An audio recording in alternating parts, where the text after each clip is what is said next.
नमस्कार दोस्तों। दोस्तों, हमारे जीवन में समय का पहिया चलता रहता है और कई बार ऐसा समय आता है कि हमें किसी दूसरे की मदद की बहुत आवश्यकता होती है। दोस्तों, अब प्रश्न यह उठता है कि हमें किससे मदद मांगनी चाहिए और किससे नहीं। कई लोग ऐसी दुष्ट प्रवृत्ति के होते हैं कि उन लोगों से अगर हम मदद मांगते हैं तो मदद करना तो दूर की बात, वह लोग हमारा ही अहित कर देते हैं।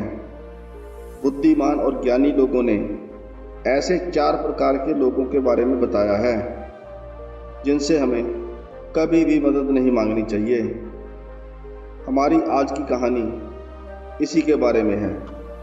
दोस्तों, अगर आप हमारे चैनल पर नए हैं और आपने अभी तक हमारे चैनल को सब्सक्राइब नहीं किया है तो जल्दी से हमारे चैनल को सब्सक्राइब कर लें ताकि हमारी सभी ज्ञानवर्धक और प्रेरणादायक कहानियाँ आप तक पहुँचती रहें। तो चलिए शुरू करते हैं आज की कहानी। एक समय की बात है कि एक बार भयानक सूखा पड़ा।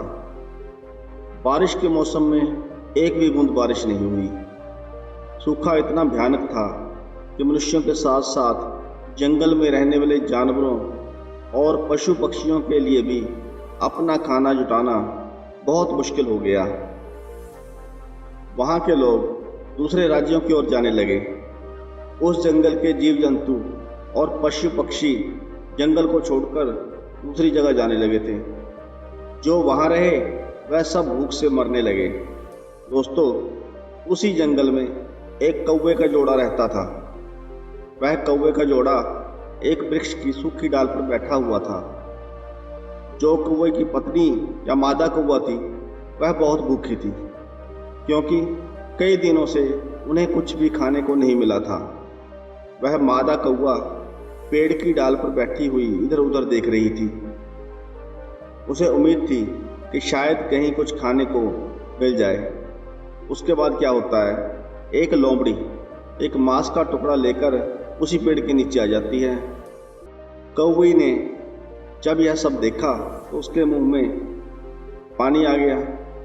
वह कौवी लोमड़ी से कहने लगी कि लोमड़ी बहन, मैं 3 दिन से भूखी हूँ। अगर तुम इसमें से थोड़ा सा टुकड़ा हमें भी खाने को दे दो तो आपकी बहुत बड़ी मेहरबानी होगी, जिससे हमारी भूख शांत हो जाएगी। नहीं तो भूख के मारे मेरा दम निकल जाएगा। लोमड़ी ने देखा कि कौवी कौवे के साथ बैठी हुई है। यह तो आप सब जानते ही हैं कि लोमड़ी बहुत चालाक होती है। वह लोमड़ी भी चालाक थी। उन दोनों को देखकर लोमड़ी सोचने लगी कि इस मांस के टुकड़े से तो हमारा पेट बिल्कुल नहीं भरेगा और यह अच्छा मौका है। इसको अपने पास बुलाते हैं, यानी कौवा कौवी को अपने पास बुलाते हैं। और जैसे ही यह कौवी मेरे पास आएगी, मैं इस कौवे को मार कर खा जाऊंगी तो मेरा पेट भर जाएगा।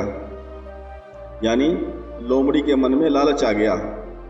अब वह मांस के टुकड़े के साथ साथ कौवे और कौवी को भी खाने का सोचने लगी। चालाक लोमड़ी ने कौवी से कहा कि तुम घबराओ नहीं, तुम नीचे आ जाओ, तुम्हें मैं अपने पास बिठाकर बड़े प्यार से इस मांस के टुकड़े को खिलाऊंगी। लोमड़ी की बात सुनकर वह कौवी तैयार हो जाती है। दोस्तों, कहते हैं ना कि बेईमान की 2 निशानी, नीची गर्दन मीठी बानी। यह दुष्ट लोगों और बेईमान की निशानी होती है। बेईमान लोगों की वाणी हमेशा मीठी होती है, जिसके कारण सामने वाले को कभी ऐसा एहसास भी नहीं होता कि यह हमारे साथ कुछ गलत करने वाला है। इसलिए उनकी वाणी बहुत मीठी होती है और गर्दन हमेशा नीची रहेगी। आप उसे अपना सबसे सच्चा हमदर्द समझने की गलती करने लगते हैं। आपको लगने लगता है कि इससे अच्छा तो कोई हो ही नहीं सकता। वह लोमड़ी उनसे बहुत ही प्यार भरी बातें करती है और कहती है कि तुम नीचे आ जाओ, हम तीनों बैठकर बड़े प्यार से भोजन करेंगे। जब वह कौवी लोमड़ी के पास जाने लगती है तो कौवा उसे रोक देता है। कौवा उससे कहता है, तुम कहाँ जा रही हो? क्या तुम पागल हो गई हो? यह लोमड़ी हमारी और तुम्हारी दुश्मन है। यह शिकारी लोमड़ी है अगर तुम नीचे गई तो यह इस मांस के छोटे से टुकड़े को छोड़ देगी और पहले तुम्हें मारकर खा जाएगी। कौवा कहता है कि ऐसे लोगों पर विश्वास नहीं किया जा सकता, इनकी प्रवृत्ति ही ऐसी होती है। यह पहले सामने वाले को लोभ देते हैं, उनको अपने जाल में फंसा लेते हैं और फिर उसके बाद उसी को खा जाते हैं। इसलिए हम भूखे मर जाएंगे लेकिन इसके पास नहीं जाएंगे। कौवी कहती है कि नहीं, ऐसा नहीं है, यह हमारी मदद करना चाहती है, मैं जाऊंगी जरूर, यह हमारे साथ ऐसा कुछ नहीं करेगी। कौवा फिर उसे समझाता है कि तुम मेरी बात ध्यान से समझो, इसके पास मत जाओ, नहीं तो यह लोमड़ी तुम्हें मारकर खा जाएगी। कौवी फिर भी कौवे की बात को नहीं समझती। कौवा फिर उससे कहता है कि तुम ऐसे नहीं समझोगी, मैं तुम्हें एक छोटी सी कहानी सुनाता हूँ जिसे सुनकर तुम समझ जाओगी। दोस्तों, कौवी वहीं रुक जाती है और लोमड़ी के पास ना जाकर कौवे की बात सुनने लगती है। अब कौवा उससे कहता है कि कुछ समय पहले की बात है, इस जंगल में एक बरगद का पेड़ था और उस बरगद के पेड़ के एक खोल में एक तोता और तोती रहते थे। यानी बरगद के एक खोल में तोता तोती का एक जोड़ा रहता था और बरगद के नीचे एक बिल में एक सांप रहता था। उधर खोल में तोती जो अंडे दिया करती थी, वह सांप उन अंडों को खा लिया करता था।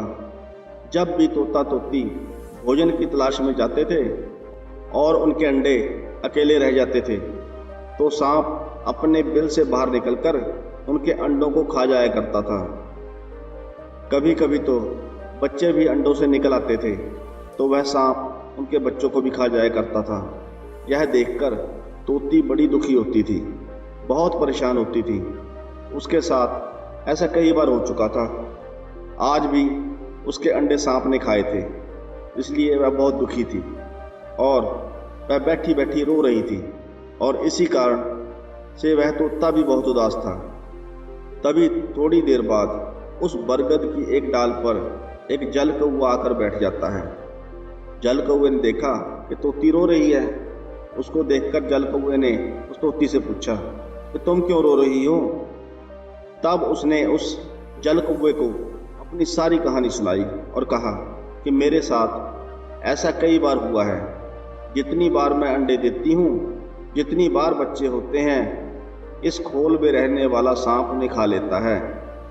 जब हम लोग कहीं भोजन की तलाश में बाहर जाते हैं तो वह सांप अपनी खोल में से निकलकर हमारे बच्चों को खा जाता है, हमारे अंडों को खा जाता है। हम दोनों इस बात से बहुत परेशान हैं। हम कुछ कर भी नहीं सकते, क्योंकि ना तो हम उससे अपना बदला ले सकते हैं और ना ही हम उससे लड़ सकते हैं। वह बहुत ही विषैला है, बहुत ही खतरनाक है। तोते और तोती की ऐसी दुख भरी कहानी सुनकर उस जल कौवे को उन पर तरस आ जाता है। जल कौवा उनसे कहता है कि ठीक है, हम एक काम करते हैं, आप हमारे साथ चलिए। पास में ही एक तालाब है, हम उस तालाब से कुछ मछलियां पकड़ कर लाएंगे।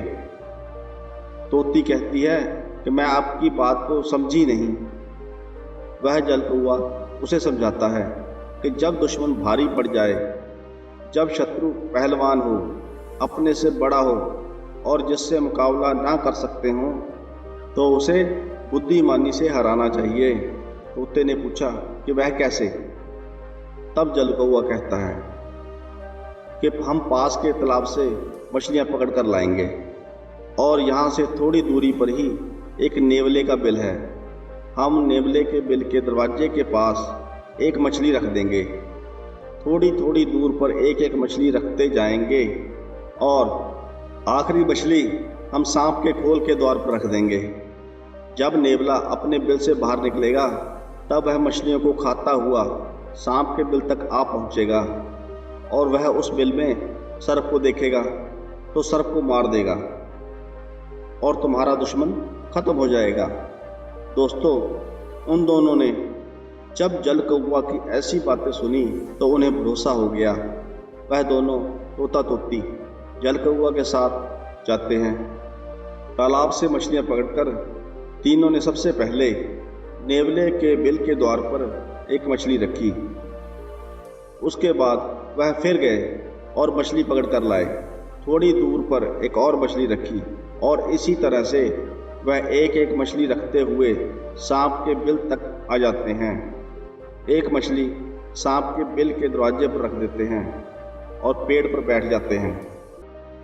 अब जल कौआ तोता तोती से कहने लगा कि अब तुम इंतजार करो, अब थोड़ी देर प्रतीक्षा करो, फिर देखिए कि क्या होता है। अब थोड़ी देर बाद जब नेवला उस बिल से बाहर निकलता है तो उसने बिल के दरवाजे पर एक मछली पड़ी हुई देखी तो वह भगवान को धन्यवाद देने लगा और कहने लगा कि प्रभु, आज तो आप बहुत मेहरबान हैं, जो भोजन चलकर स्वयं मेरे घर पर ही आ गया। उस मछली को नेवला खा लेता है। उसके बाद उसको थोड़ी दूर पर एक और मछली पड़ी हुई दिखाई देती है तो वह जाकर उस मछली को भी खा लेता है। फिर देखता है कि एक मछली और आगे पड़ी हुई है, वह उसे भी खा लेता है। ऐसे ही करते करते उसको एक एक मछली मिलती गई और वह खाता गया और वह मछलियों को खाते खाते वहीं पर आ गया जहाँ पर वह सांप रहता था। उसके दरवाजे पर जो आखिरी मछली पड़ी थी वह उस नेवले ने खाई और फिर वह सोचने लगा, इसका कारण क्या है कि एक एक मछली हमें मिलती गई और हम खाते गए और हम यहाँ तक आ गए। अब इस बिल को देखकर लगता है कि यह किसी का घर है। पता नहीं किसी ने हमारे साथ कोई चाल तो नहीं चली। चलो बिल के बाहर इंतजार करते हैं। अब वह नेवला उस सांप के खोल के द्वार पर बैठकर इंतजार करने लगता है। वह सोचता है अगर कोई इस बिल में रहता होगा तो थोड़ी देर तक जरूर बाहर निकलेगा।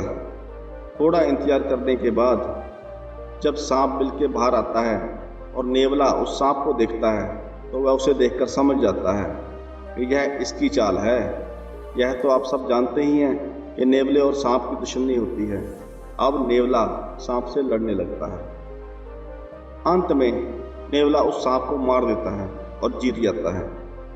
सांप को मरे हुए देखकर वह तोती बहुत प्रसन्न होती है और वह तोती उसी वृक्ष की डाल से जल कौआ को आवाज देकर धन्यवाद कहती है और कहती है कि इस सांप की वजह से हम बहुत परेशान थे। आपने हमारे दुश्मन को मार दिया, आपका मैं बार बार धन्यवाद करती हूँ। उधर नेवला पेड़ के ऊपर देखता है कि तोता तोती का एक जोड़ा बैठा हुआ है और वह यह देखकर समझ गया कि यह जाल तुम्हारा ही बुना हुआ है। तब तोती उसे सारी कहानी सुनाती है। उसके बाद वह नेवला तोती से कहता है कि क्या तुम ऊपर से ही धन्यवाद देती रहोगी या नीचे आकर धन्यवाद दोगी। उसके बाद नेवले की बात सुनकर वह तोती पेड़ से नीचे आती है और उस नेवले के पास जाकर बैठ जाती है। तब नेवला उस तोती को भी मार देता है और उसे खा जाता है। अब तोता पेड़ पर बैठा हुआ सोचने लगा कि एक दुश्मन से हम जीत नहीं पाए और हम दूसरे दुश्मन के चंगुल में फंस गए। दोस्तों, यही बात समझाता हुआ कौआ कौवी से कहता है कि वे तोता तोती एक दुश्मन के चंगुल से बच गए और दूसरे दुश्मन के चंगुल में फंस गए और वह तोती मर जाती है क्योंकि उसने नेवले पर भरोसा कर लिया था।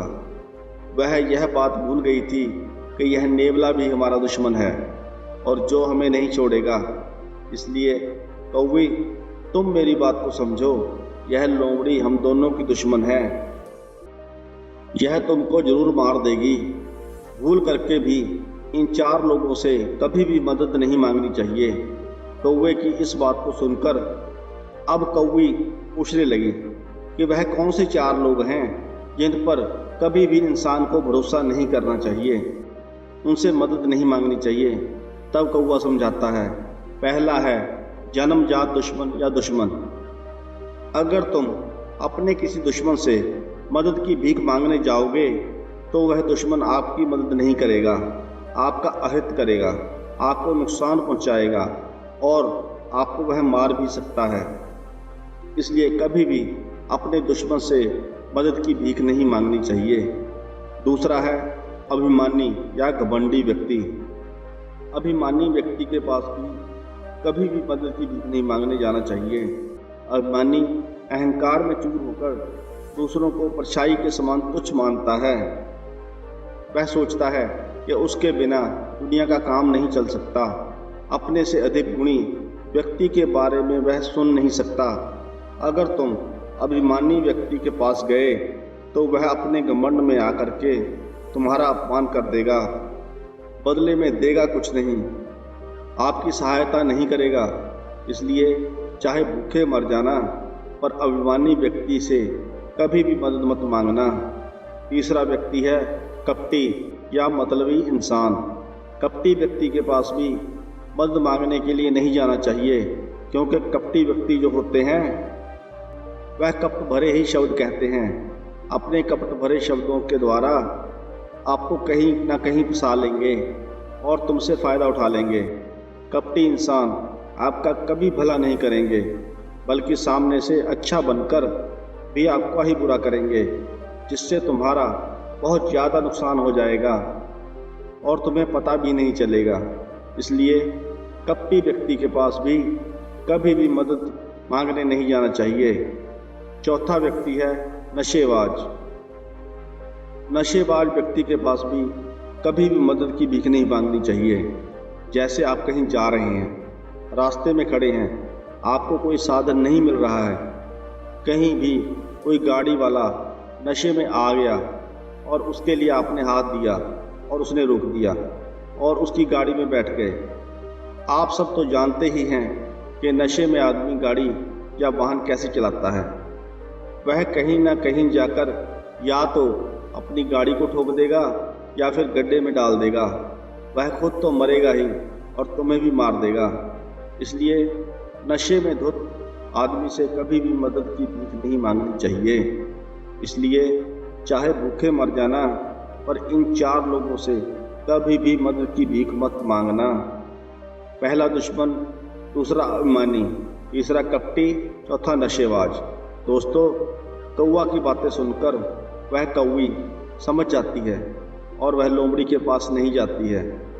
दोस्तों, यह कहानी हमें यही सीख देती है कि भूखे मर जाना, लेकिन इन 4 लोगों से कभी भी सहायता मांगने मत जाना, क्योंकि ऐसे लोगों के पास अगर मदद की भीख मांगने के लिए गए तो आपको इससे मिलने वाला कुछ नहीं है, उल्टा आपका नुकसान हो जाएगा, आपका अपमान हो जाएगा और आपकी जान भी जा सकती है। धन्यवाद दोस्तों। आशा करते हैं आपको यह कहानी पसंद आई होगी। अगर आपको यह कहानी अच्छी लगी हो तो वीडियो को लाइक करें, चैनल को सब्सक्राइब करें। कहानी को अंत तक सुनने के लिए आपका धन्यवाद।